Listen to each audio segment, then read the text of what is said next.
Tai aš esu agrofirmos sėklos produkto vadovė ir padėsiu jums tas idėjas gražaus sodo tiesiog pabandysiu padėlioti produktus, vadinkim, tas pačias sėklas, kurias jūs galite panaudoti, kurdami tos sodus.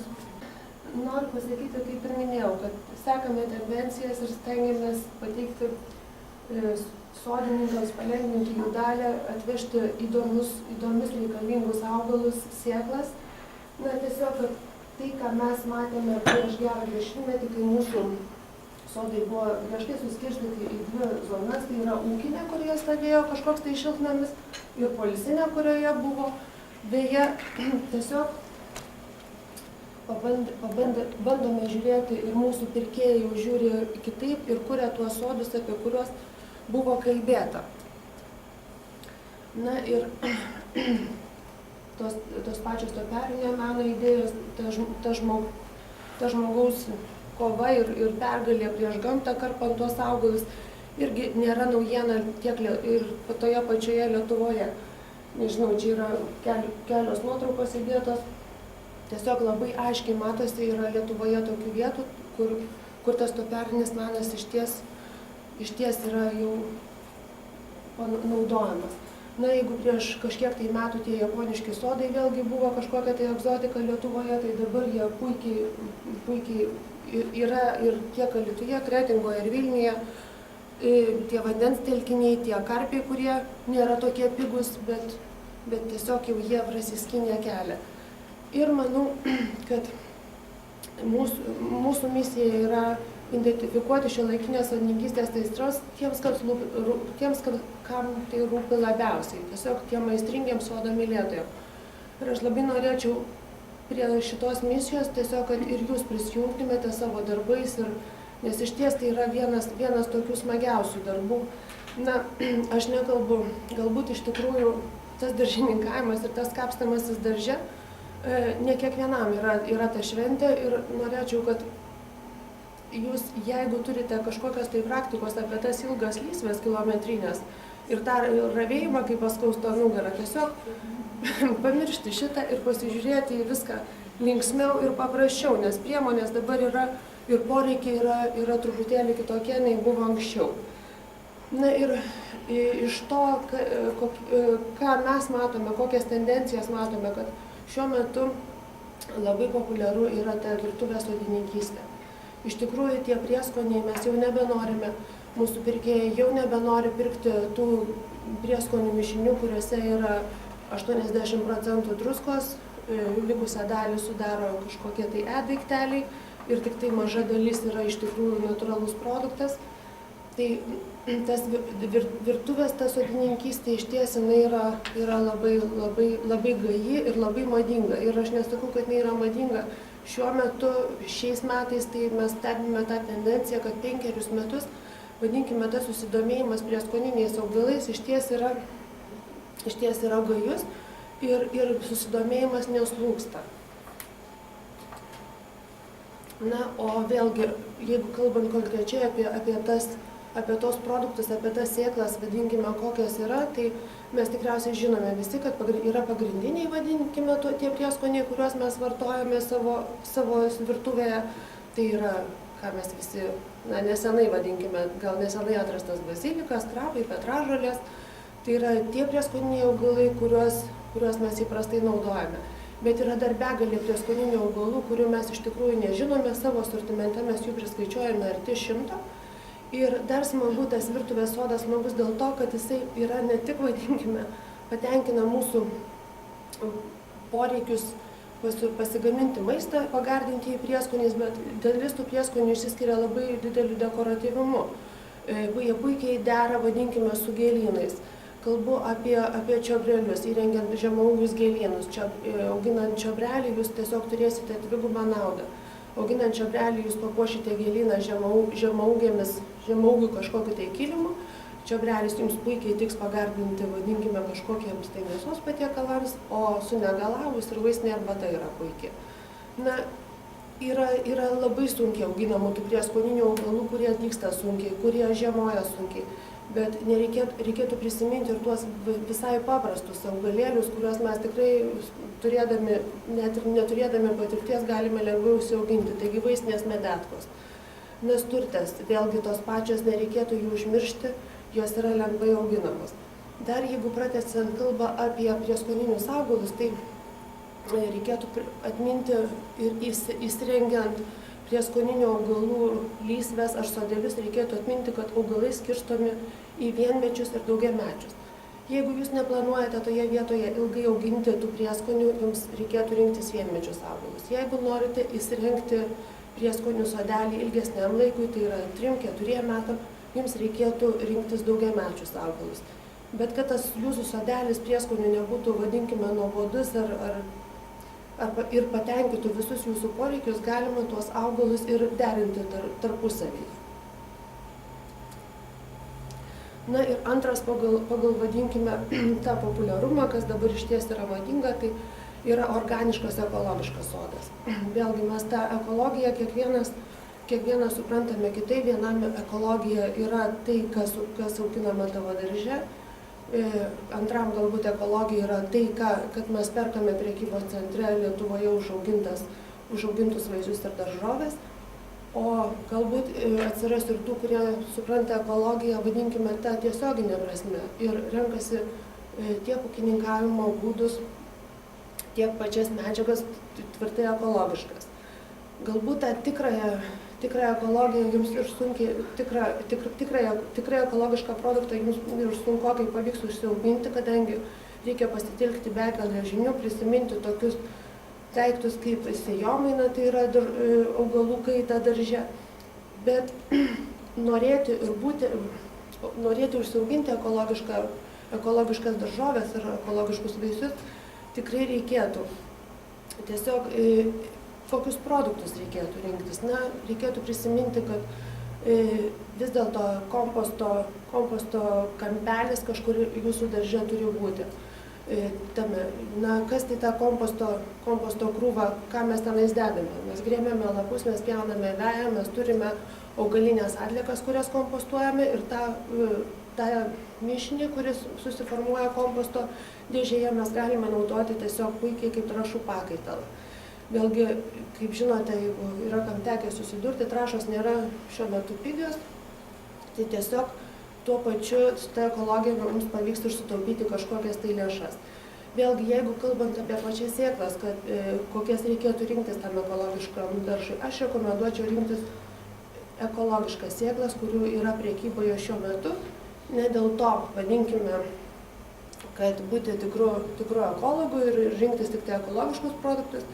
Paprastai ekologiškos sėklos, ekologiškos veislės yra geros tuo, kad jos nereikalauja, puikiai dera ir nenaudojant cheminio apsaugos priemonių. Tiesiog augalai, veislės, kurios yra išaugintos iš ekologiškų sėklų, jos yra atsparesnės, jos yra patvaresnės nei tos sėklos, tos veislės, kurios nėra ekologiškos.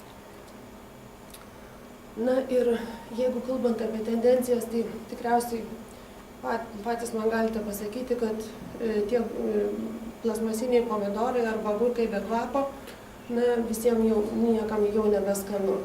Ir tendencijos yra tokios, kad veislės grįžta senosios veislės, tos skaniosios veislės. Tiesiog žmonės pasiilgo to kvapo, to tikro pomidoro kvapo, to agurko kvapo. Mes savo asortimente siūlome begalę tų veislių, skanių, įdomių, spalvingų. Tiesiog renkantis tas veislės, kaip ir sakau, kiekvienas darbas turi turėti planą. Tai kai nutarsite, ką auginti, reikėtų viską tai užsirašyti nuosekliai ir žinoti, kokiu produktu, kokių sėklų, kokių veislių, kokių daržovių jūs norite užsiauginti savo sode. Be abejo, jei turite praktikos, galite tai daryti drąsiai. Jeigu neturite, reikėtų labai gerai vertinti savo galimybės ir apgalvoti. Galbūt nereikėtų leistis jeigu nėra tos praktikos, į kažkokias tai labai gilius ieškojimus, pradėti nuo tokių paprastesnių dalykų, lengvai auginamų, nereikalaujančių ten ypatingų žinių ar priežiūros. Na, vėlgi, jeigu kalbant apie tas veislės, kurias mes siūlome ir kurias siūlau jums auginti, rinktis vėlgi, pasirinkti tas skaniasias veislės, tas daržoves, kurios užaugina tikrai skanius vaisius. Ir visos tos veislės ypatingai dabar labai plačiai yra kalbama apie gamtinių išteklių išsaugojimą, apie šilumos klimato atšilimą. Taigi tendencijos yra tokios, kad visos veislės, kurios dabar yra kuriamos ir atkeliauja į rinką, tiesiog joms reikia mažiau trąšų, jų yra trumpesnis vegetacijos laikas, tiesiog jas yra paprasčiau naudoti ir auginti. Tai jeigu nėra didelės praktikos, tai manau, kad pagelbės jums.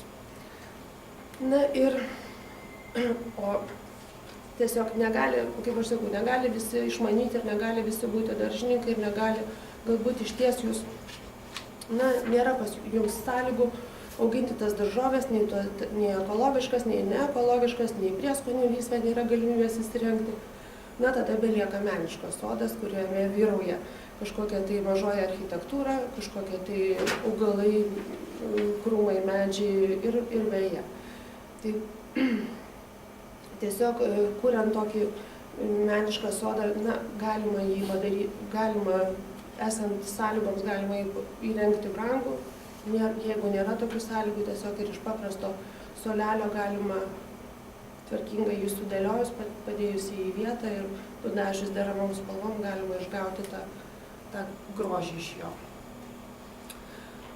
O jeigu kalbant apie jūs konkrečiai, tai manau, kad jūsų atveju labai yra svarbu turėti tą bendravimo sodą. Nes vasaros nėra pas mus Lietuvoje ilgos, ir norėtųsi kuo daugiau laiko leisti gamtoje ir šiame sode tiesiog švęsti šventes, gimtadienis. Ir manau, kad tokiame sode turėtų derėti tiek daržovės, tiek prieskoniai, tiek gėlės. Kalbant dar apie veislių pasirinkimą, aš čia kai kurių produktus, kaip juos įdėjau vėlgi parodyti, vadinkim, tuos produktus, tai reikėtų, jeigu teks jums rinktis sėklas, vadinkime, jūsų augalams, tai siūlyčiau rinktis hibridinės sėklas. Paprastai prie hibridinių sėklų būna F raidelė, F1 pažymėta arba H. Šitie augalai pasižymė į didesniu atsparumu ligoms. Ir dar viena, jie yra derlingesni ir derlius ar gėlės užauga vienodai. Tiesiog jūs rinkdamiesi hibridinės sėklas turėsite kokybišką rezultatą. Kokybišką derlių ar kokybišką gėlyną. Esant ribotam sodui, jau čia buvo kalbėta apie, tarkime, nėra ten to žemės, bet turite balkoną, turite oranžeriją. Balkonuose puikiai dera tiek daržovės, tiek gėlės, vėlgi reikėtų kruopščiai rinktis rūšis, kurias galite auginti, nepradėti auginti balkone burokėlių arba morkų. Reikėtų rinktis vijoklinius augalus, puikiai dera, vadinkime, nereikia kaip ir minėjau, jeigu yra kažkokios tai praktikos, galima rinktis ir sudėtingesnius augalus. Jeigu nėra, vijoklinė raudonžiedė pupelė puikiai dėrės jūsų balkone. Jeigu vėlgi rinktis produktą atsakingai, jeigu rašo, kad pomidoras yra aukštaūgis, o jūsų balkonas tai siekia 2 metrus, galbūt reikėtų pasirinkti vidutinio aukščio pomidorų veislę. Ir štai toje skaidrėje jūs matote konteineriuose, vėlgi labai yra populiaru konteineriniai tokie sodeliai, kaip nėra žemės pakankamai, tiesiog auginti tiek daržovės, tiek gėlės konteineriuose. Ir tendencijos yra tokios, kad gražios yra ne tik tai gėlės, gražios yra ir daržovės. Tarkim, šitoje skaidrėje, nežinau, gal kas susidūręs, tokie violetiniai žiedeliai, tai yra tribulkos, tie svogūnėliai tokie, kurie, vadinkime, yra ir dekoratyvūs ir galite naudoti juos puikiai salotams. Ir dar, ypatingai tie, kas mėgsta, išgeria daug vaisvandenį, mineralinio vandens, lieka tara, vadinkime, kurią galite puikiai panaudoti, vėlgi tiek auginant salotas, tiek auginant svogūnus. Ir tie didieji, vadinkime, tiesiog madinga būti dabar auginti tas daržoves. Ir netgi tokie didieji milžinai kaip Panasonic sukūrė tokį daržovių fabriką skirtą auginti daržoves įvairiems metų laikams. Be abejo, tai yra brangus daiktas, bet tiesiog noriu paminėti. Na, o jeigu neturite nei daržo, nei balkono, tiesiog nėra vietos, tai siūlyčiau ir ypatingai dabar, šiuo laiku, kai mums trūksta iš tikrųjų tų daržovių, kad nevalgyti tų prisotintų, vadinkime, trąšomis daržovių, siūlau rinktis daigintas sėklas. Rezultatas yra po 3-8 dienų ir dygdamos sėklos išskiria tokias medžiagas, kurios naudingas mūsų organizmui, kurių jūs negausite nerasite nei vienoje daržovėje. Tiesiog priklausomai nuo rūšies sėklos sudygsta per 3-8 dienas. Sudygusias sėklas galite naudoti tiek salotoms, tiek sumuštiniams. Labai elementaru, paimate stiklainį, užpilate vandeniu, užrišate marlę, kaip matote šitoje skaidrėje, ir tiesiog reikalas tas, kad kasdieną, pirmas 3 dienas reikia nupilti ir užpilti vandenį, nes kartais dygdamos tos sėklos, vadinkime, pasidengia kažkokiu tai pelėsiu ar skleidžia kažkokį nemalonų kvapą. Tai nupilant, keičiant vandenį, tos sėklelės prasiskalauja ir tie daigeliai puikiai tinka maistui. Labai elementaru, nereikia didelių žinių. Na ir dar, jeigu kalbant apie tai, dėl ko, tiesiog darant kiekvieną darbą reikia turėti kažkokį tai tikslą, dėl ko tu tai darai. Na, manau, kad jums vienas iš tikslų galėtų būti, kaip užsiauginti gėles rugsėjo 1 dieną. Man labai smagu, kai rugsėjo 1 dieną mokiniai pradėjo jau vis dažniau ir dažniau matau aš juos einančius į mokyklą, ne su 3 rožėmis, bet su kardeliu. Iš tikrųjų labai elementaru, labai paprasta auginti kardelius, sodinami kardeliai gegužės mėnesį iki motinos dienos, kaip aš sakau, arba iki birželio per 1-10.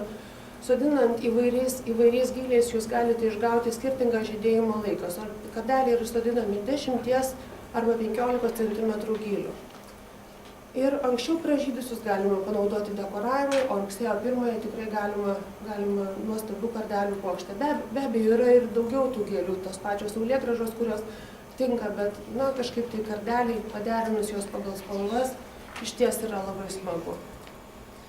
Na, galima, nežinau, galbūt turite vėlgi tokias derliaus šventes, kurioms vėlgi galite užsiauginti be didesnio, vadinkim, arba pasirinkę lengvai auginamas daržoves, rengti tas derliaus šventes. Toksai būtų siūlymas. Na ir gigantiškos daržovės, lietuviai visi labai mėgsta viskas, kas yra užauga didelės daržovės arba dideli vaisiai.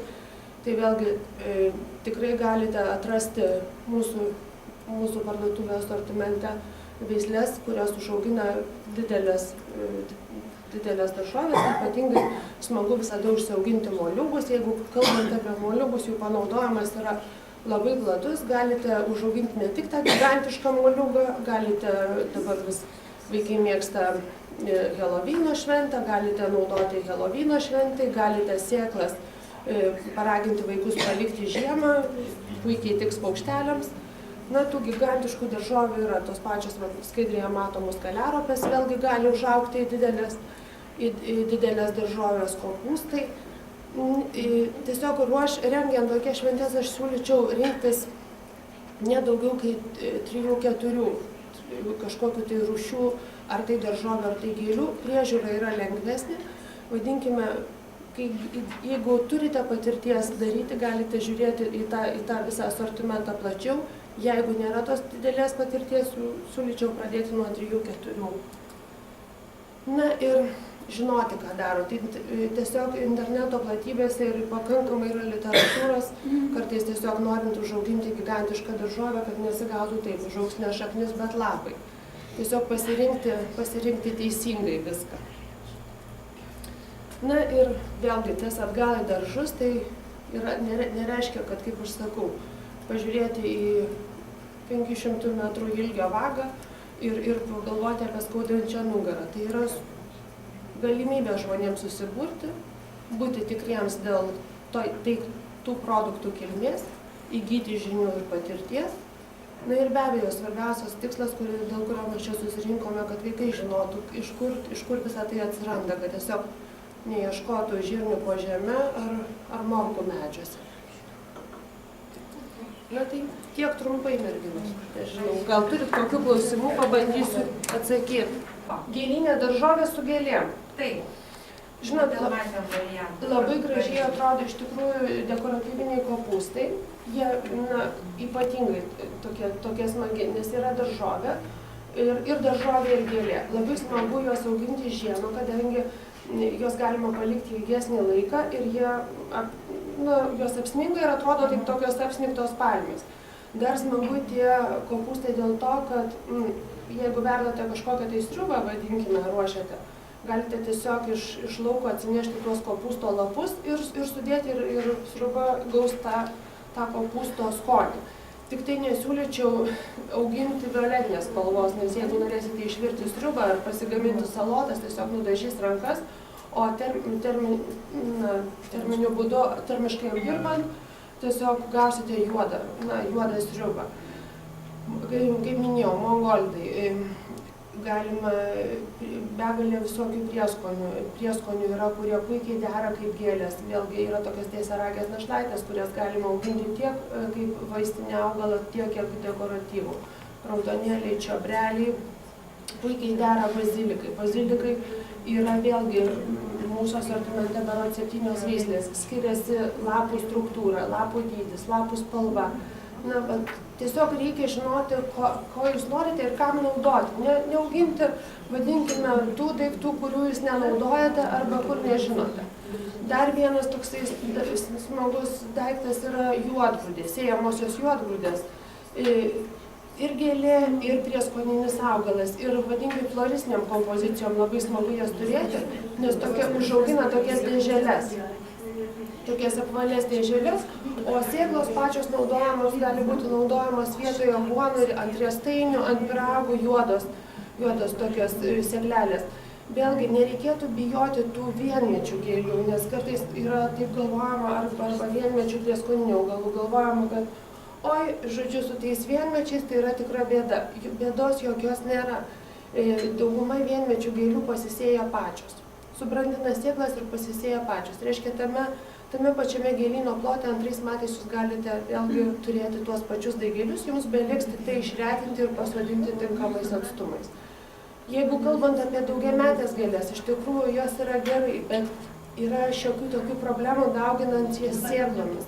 Sėklos dygsta ilgai, augalėliai vėlgi dekoratyvus būna tik 2–3 metais. Vėlgi dar ko nepasakiau, jeigu jau išties neturite patirties, nėra sąlygų užsiauginti kokybiškus daigus, nesėkite iš sėklų, pasiieškokite daigų, yra pakankamai daigų, tiek pomidorų, tiek petunijų, tiek tų surfinių, nereikia prievartauti ir trūkstant augalui šviesos arba temperatūros, jūs neturėsite to, ateis laikas sodinti į dirvą, jūs neturėsite ką, geriau nupirkite gatavą daigą ar gatavą augalą, kad galėtumėte jį pasodinti. Na ir svogūninės gėlės jūsų atveju labai išties yra gerai, tiek tulpės, tiek hiacintai, tiek narcizai. Manau, kad pasodinę 1 metus, po 3 metų jūs galite plėsti tą gėlyną, tiesiog užaugs didesnis kiekis tų svogūnėlių. Su kardeliais ir jurginais yra problemų, jeigu jūs neturite kur laikyti, vadinkim, iškasę, tada galite neturėti pavasarį tiesiog kur sodinti. Bet sodinamoji medžiaga dabar nėra tokia brangi, mes, kaip sakoma, viską begalės akcijų būna prekybos tinkluose. Ir galima tikrai ištaikyti tą progą ir nupirkti tuos pigius daiktus. O jeigu dar apie moliūgus kalbant, tai vėlgi nereikėtų rinktis vienos veislės moliūgų. Reikėtų, jeigu norite užauginti tuos moliūgus ir turėti juos įdomius, reikėtų pasirinkti 3–4 veislės. Na, vadinkim, tie vaikai irgi tikriausiai kiekvienas su savo norais ir užgaidom. Vienam patinka karpuotas tas moliūgas, kitam didelis, na tiesiog, kad nebūtų toks nuobodybė tokia. Tai tiek. sako mergina. Ačiū dar kartą. Sėkmės, Liucijai. nėra už ką.